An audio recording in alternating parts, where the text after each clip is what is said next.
Louange à Allah en toutes circonstances. Détenteur des qualités de la grandeur et de la majesté, il est l'unique qui existe par lui-même, le vivant, celui qui n'a besoin de personne, le grand, l'exalté. À lui appartiennent les plus beaux noms, les qualités éminentes, la gloire et la perfection. J'atteste qu'il n'y a de divinité si ce n'est Allah, seul, sans associé. Il est trop élevé pour avoir un associé, un égal ou un semblable. J'atteste que Mohammed sallallahu alayhi wa sallam est son serviteur, son envoyé, le modèle normatif des intentions, des paroles et des actes pour les serviteurs.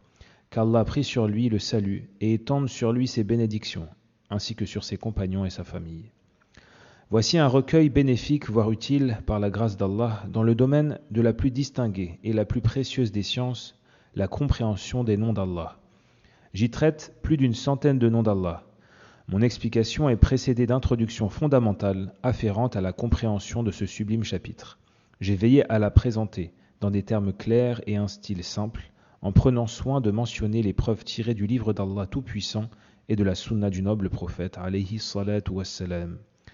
Je me suis aussi appliqué à éclaircir autant que possible les aspects cultuels et les implications doctrinales, car ils font partie de l'exigence de la foi dans les noms d'Allah.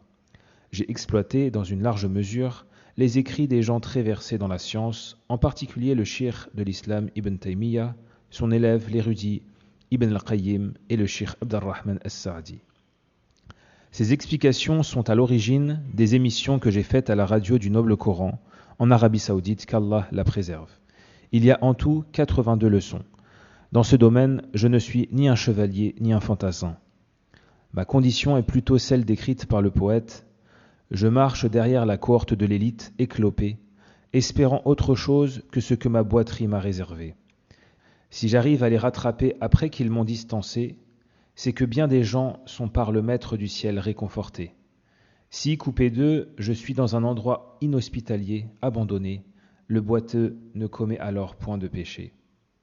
Je demande à Allah le généreux, le munificent, le vivant, le seul, l'unique, celui qui existe par lui-même, celui qui n'a besoin de personne, le créateur des cieux et de la terre, plein de majesté et de munificence, qui a permis aux auditeurs d'en tirer profit, de faire en sorte que les lecteurs puissent bénéficier de cette anthologie.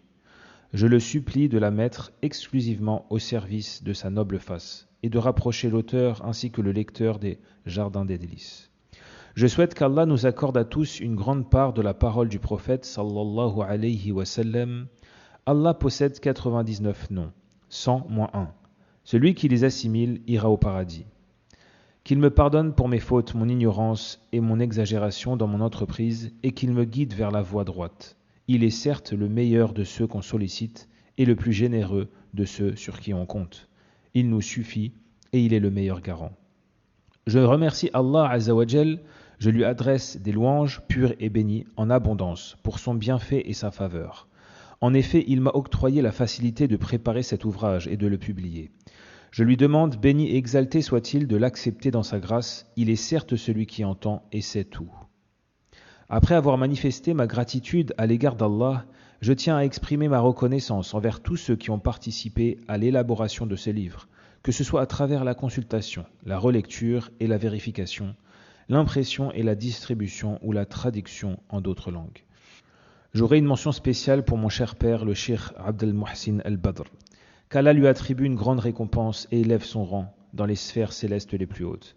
Il a prêté une oreille attentive à la lecture que je lui en ai faite, m'a fait des remarques pertinentes de grande valeur, m'a donné des orientations utiles et suggéré de précieuses corrections. Qu'Allah mette le tout au compte de ses bonnes œuvres.